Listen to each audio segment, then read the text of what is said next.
इस वीडियो में हम कैपिटलाइजेशन मेथड यूज करेंगे गुडविल की वैल्यूएशन के लिए। तो कैपिटलाइजेशन के लिए दो मेथड्स आते हैं, capitalisation of average profit and capitalisation of super profit. Average profit जैसे कि हमने पार्ट 1 वाले वीडियो में किया था, हम एक बार फिर से इसको कर लेते हैं कि कैसे अगर आपको क्वेश्चन में प्रॉफिट बिफोर एडजस्टमेंट दिया हो तो काफ़ी सारे एडजस्टमेंट्स हमें करने पड़ते हैं। जैसे कि फिर से कर लेते हैं एक बार, एबनॉर्मल लॉस को ऐड करेंगे। इन सारों को मैंने एक्सप्लेन किया हुआ है उस वीडियो में कि क्यों इसको ऐड करते हो, कि क्यों किसी चीज़ को माइनस करते हैं। तो आप पहले पार्ट 1 वाला वीडियो देख लेना।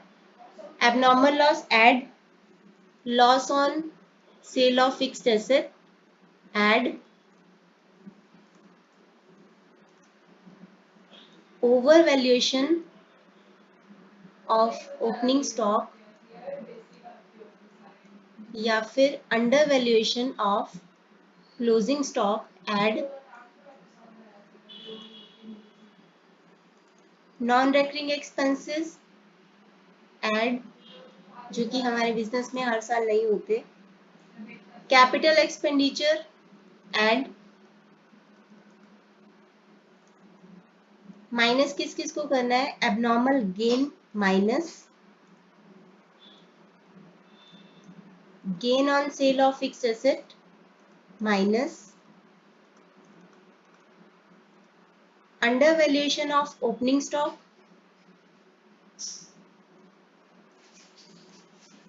या फिर over valuation of closing stock minus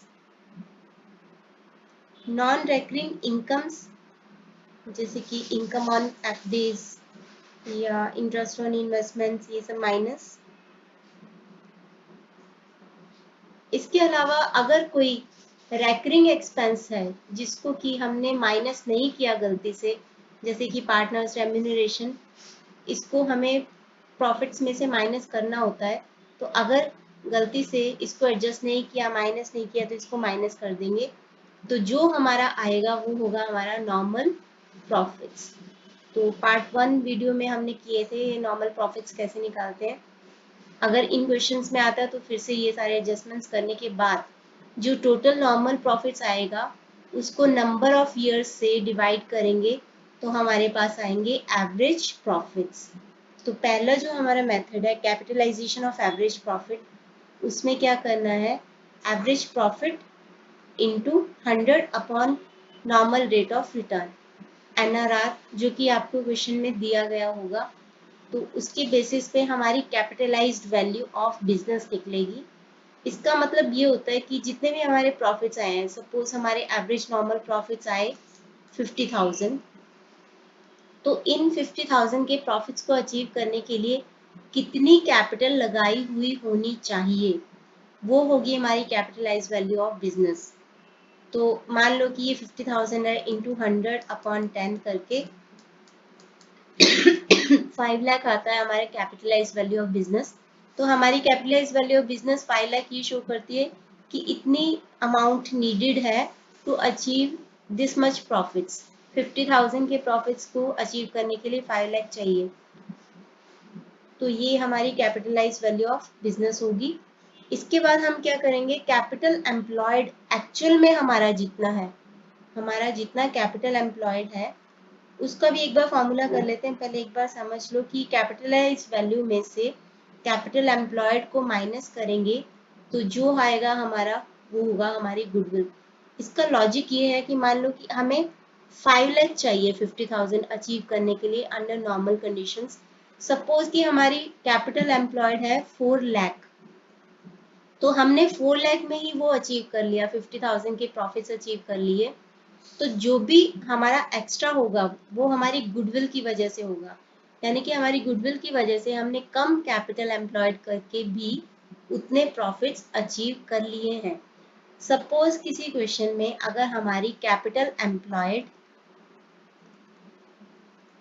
is equal to capitalise value of business या फिर capital employed exceeds capitalise value of business, in that case there is no goodwill, तो उस क्वेश्चन में कोई गुडविल हमारी नहीं होगी।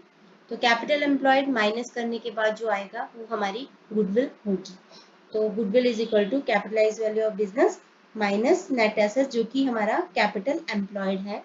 कैपिटल एम्प्लॉयड का फॉर्मूला एक बार फिर से हम रिवाइज कर लेते हैं।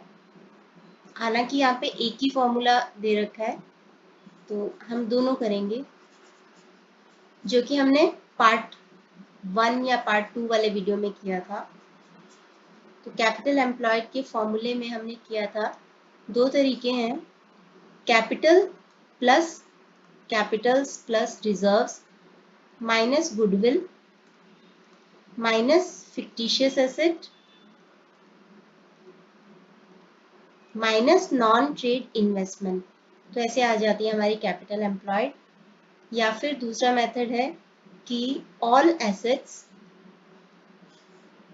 Accept goodwill except fictitious asset except non trade investment, इनमें से माइनस कर देंगे अगर आउटसाइड लाइबिलिटीज, तो भी आ जाता है कैपिटल एम्प्लॉयड। जरूरी नहीं है कि हर एक क्वेश्चन में आपको ये सारी इंफॉर्मेशन दी हो, तो जितना भी इंफॉर्मेशन दी हो उसके बेसिस पे हम कैपिटल एम्प्लॉयड कैलकुलेट कर सकते हैं।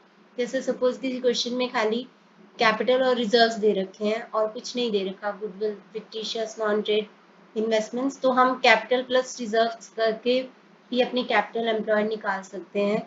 या फिर खाली ऑल एसेट्स दे रखा है और कुछ नहीं दिया कि एक्सेप्ट करके आउटसाइड लाइबिलिटीज नहीं दिया, तो उसके बेसिस पे भी हम अपनी कैपिटल एम्प्लॉयड निकाल सकते हैं। तो फंडा ये है, कैपिटल एम्प्लॉयड निकालना है, on the basis of average profit हमें कैपिटलाइज वैल्यू ऑफ बिजनेस निकालना है, कैपिटलाइज वैल्यू में से कैपिटल एम्प्लॉयड को माइनस करना है, वही हमारी गुडविल होगी। तो हम एक क्वेश्चन करते हैं, illustration number 17। A firm earned 60,000 as profit, the normal rate of return being 10%.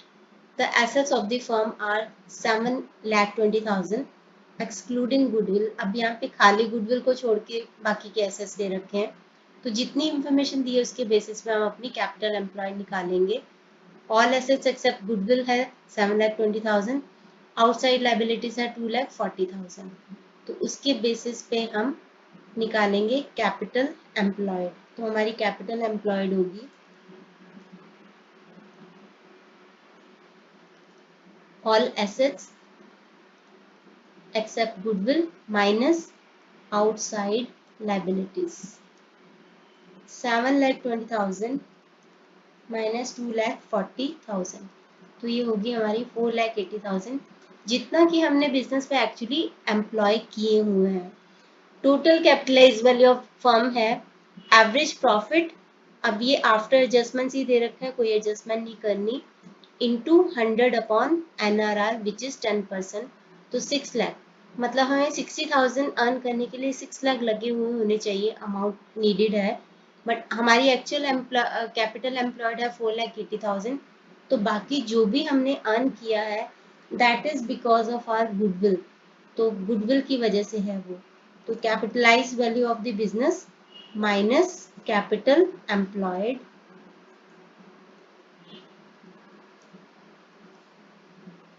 6 lakh minus 4,80,000 is equal to 1,20,000 which is the amount of goodwill. I repeat, अगर हमारी कैपिटल एम्प्लॉयड कैपिटलाइज वैल्यू से exceed करे या उसके equal हो तो that means कि कोई गुडविल नहीं है उस फर्म की, तो ऐसा भी क्वेश्चन आ सकता है। नेक्स्ट क्वेश्चन है, Yash and Karan were partners in an interior designer firm. Their fixed capital were 6 lakh and 4 lakh respectively. There were credit balances in their current account of 4 lakh and 5 lakh respectively. The firm had a balance of 1 lakh in general reserve. The firm did not have any liability. They admitted Radhika into partnership for 1/4 share in the profits of the firm. The profits of the firm, average profit of the firm for the last 5 years were 5 lakh. Average profit 5 lakh है. Calculate the value of goodwill of the firm by capitalization of average profit method. Normal rate of return is 10%। Normal rate of return 10% है, average profits 5 lakh है, उसके basis पे हम उसकी capitalise value निकाल लेंगे which is 5 lakh into 100/10 जो कि है 50 लाख। तो capitalise value of the firm है 50 लाख। कैपिटल एम्प्लॉयड निकालने के लिए हमारे पास कैपिटल्स है 6 लाख प्लस 4 लाख। तो हम वो फॉर्मूला यूज करेंगे कि capital plus reserves minus goodwill minus fictitious minus non trade. जैसे कि मैंने बोला वो तीनों चीजें दे नहीं रखी इस क्वेश्चन में, तो जो है उसी को यूज करेंगे। तो कैपिटल है 6 lakh and 4 lakh. Credit balances in their current account is 4 lakh and 5 lakh respectively.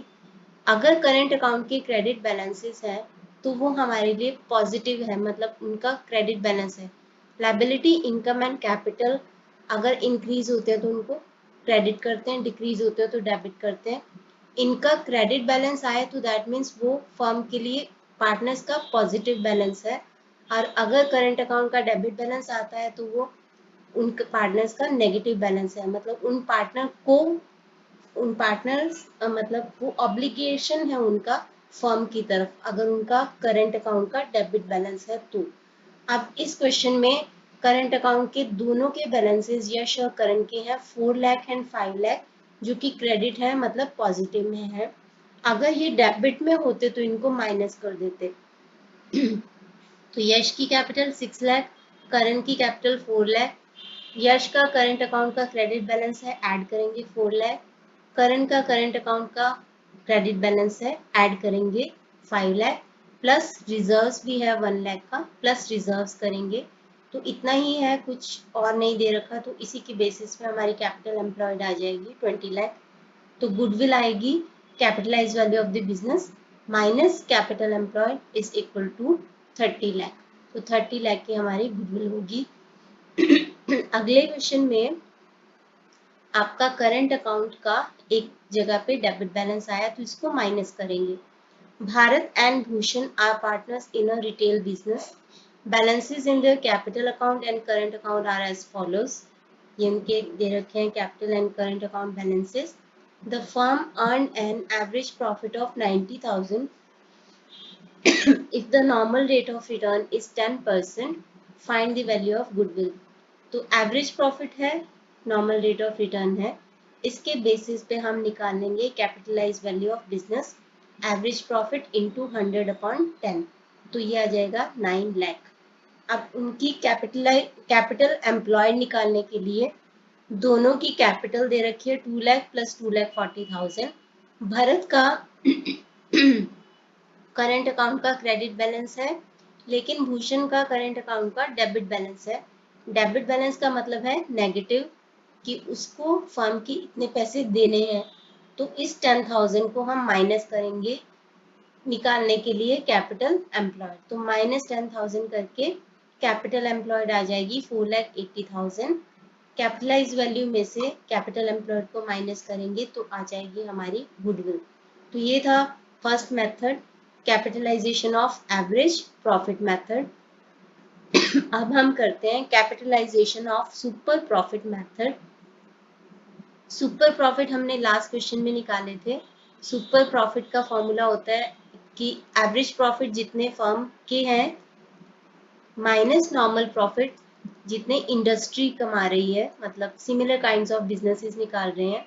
तो super profit into 100 normal rate of return is equal to goodwill. इसके बेसिस पे हमारी गुडविल निकलेगी।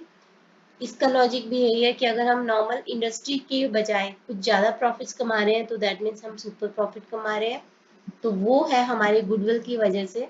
तो super profit into 100 normal rate of return is equal to goodwill. इसके लिए भी हमें एवरेज प्रॉफिट क्वेश्चन में दिए होंगे।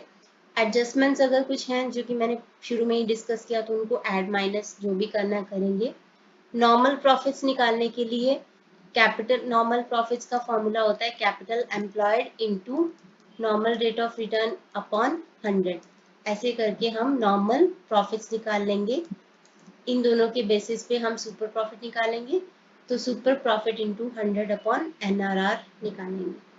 तो हम कर लेते हैं, क्वेश्चन कर लेते हैं। ये है हमारा average profit of the firm is 1,50,000। Total tangible assets in the firm are 14 lakh and outside liabilities are 4 lakh। Tangible assets that means कि उसमें गुडविल वैसे भी शामिल नहीं है क्योंकि इंटेंजिबल होती है।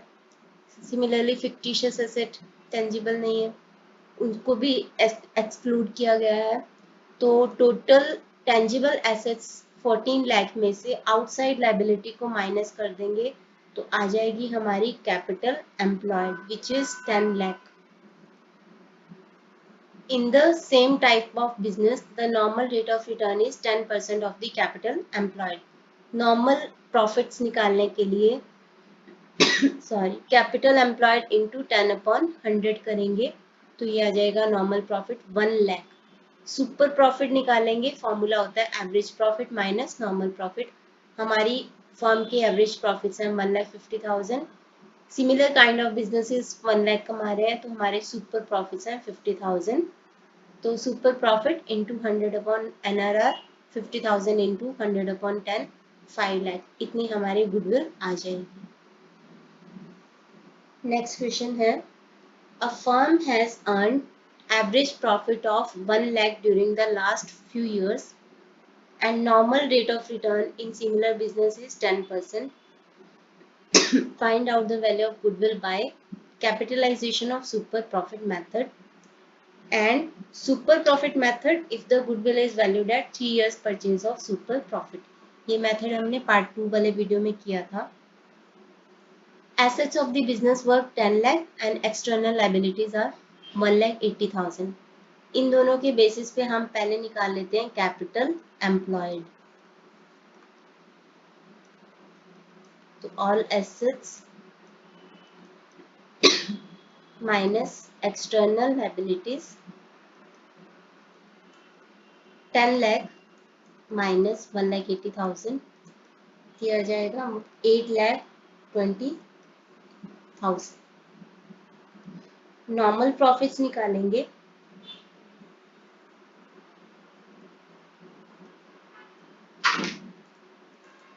Capital employed into normal rate of return upon 100। तो 8,20,000 इंटू 10/100 विच इज 82,000। ये है नॉर्मल प्रॉफिट्स। एवरेज प्रॉफिट्स हमें दे रखे हैं 1 लाख के, तो सुपर प्रॉफिट्स होंगे average profit minus normal profit 1 lakh minus 82,000 तो हो गया 18,000। तो दोनों मेथड से कर लेते हैं। पहला है capitalization of super profit method. इसमें गुडविल कैसे निकालेंगे, goodwill is equal to super profit into 100 normal rate of return.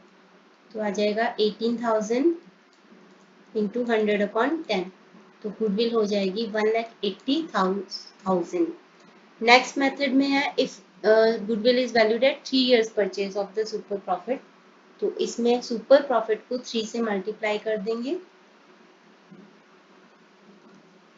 Super profit into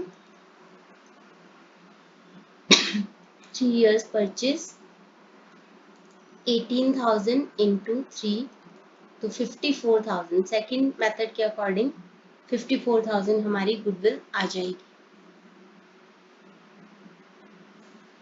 next है 22nd from TS Grewal।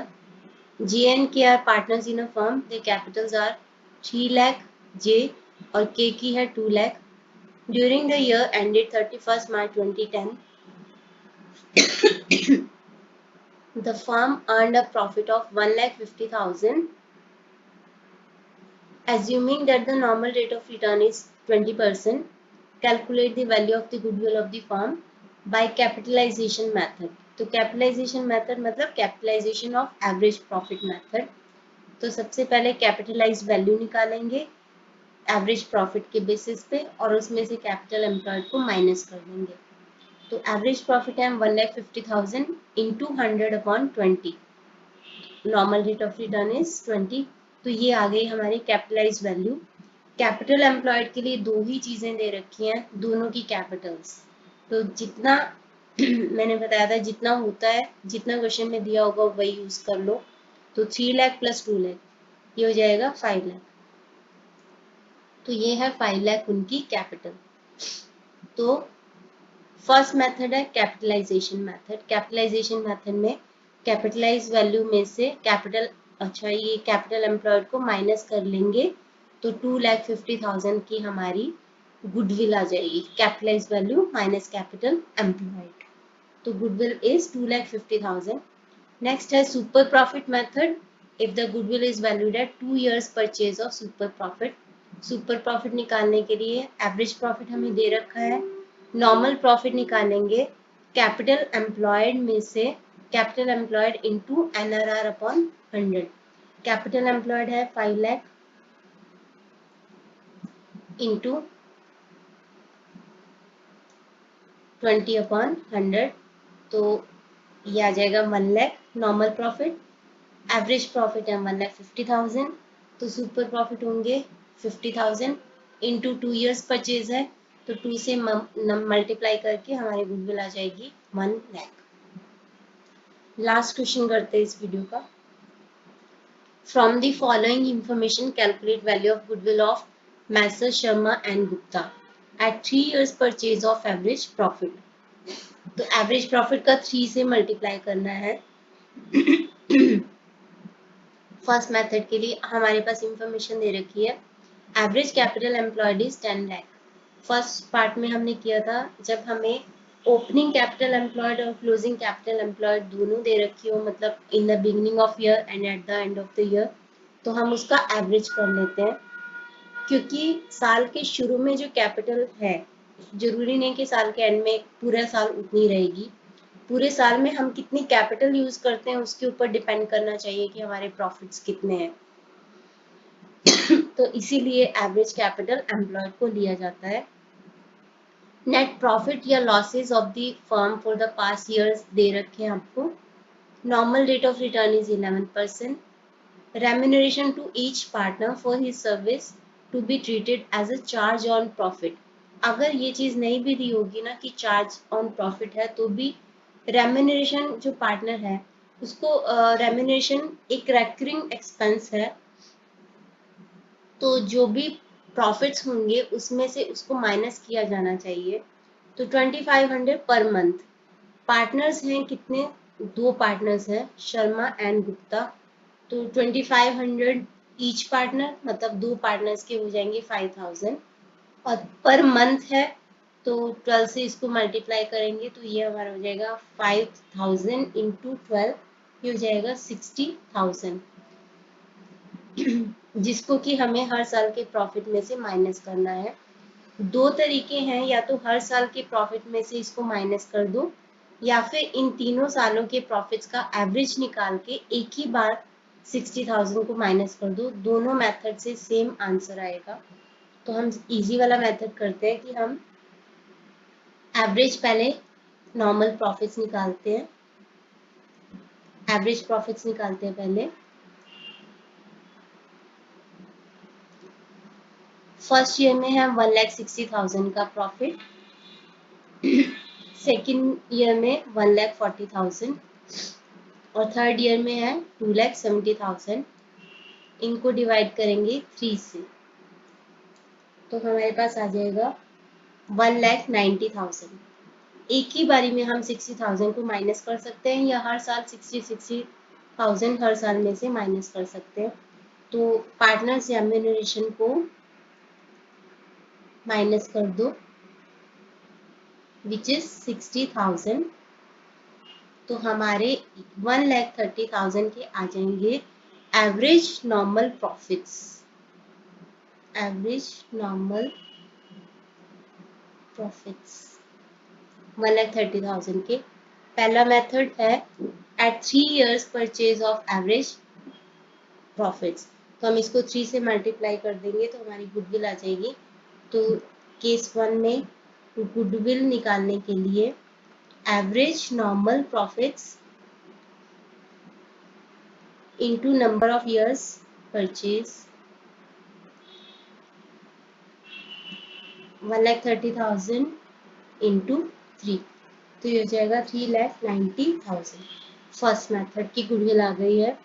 Second में है at 3 years purchase of super profit, मतलब super profit निकाल के उसको 3 से मल्टीप्लाई करना है। सुपर प्रॉफिट का फॉर्मूला होता है average profit minus normal profit. Average profits हमने निकाल लिए हैं। नॉर्मल प्रॉफिट्स के लिए capital employed into NRR upon 100 करेंगे।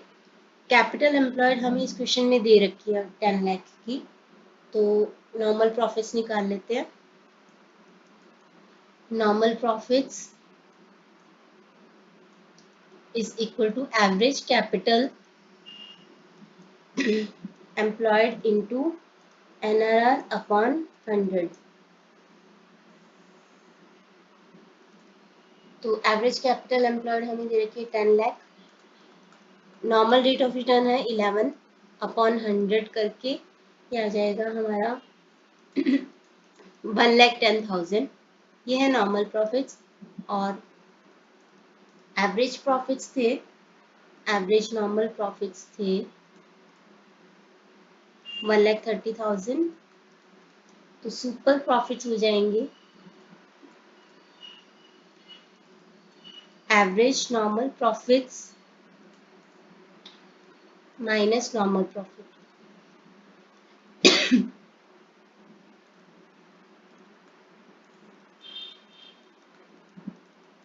20,000। और गुडविल के लिए गुडविल है 3 years purchase of super profit, तो 20,000 को 3 से मल्टीप्लाई करेंगे तो 60,000 हमारी गुडविल सेकंड मेथड के अकॉर्डिंग आ जाएगी। सेकंड केस में आगे है on the basis of capitalisation of super profit. Third method में है कैपिटलाइजेशन ऑफ सुपर प्रॉफिट में फॉर्मूला होता है goodwill is equal to super profit into 100 upon normal rate of return। Super profit है 20,000 into 100 upon normal rate of return है 11, तो ये आ जाएगा 181, अराउंड 181,818। इतने की हमारी गुडविल आ जाएगी। फोर्थ है on the basis of capitalisation of average profit, तो average profit into 100 upon NRR करेंगे। एवरेज प्रॉफिट आए थे हमारे 1,30,000 के। कैपिटलाइज वैल्यू ऑफ बिजनेस निकालेंगे।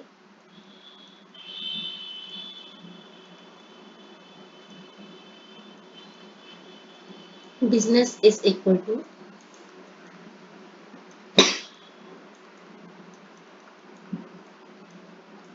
1,30,000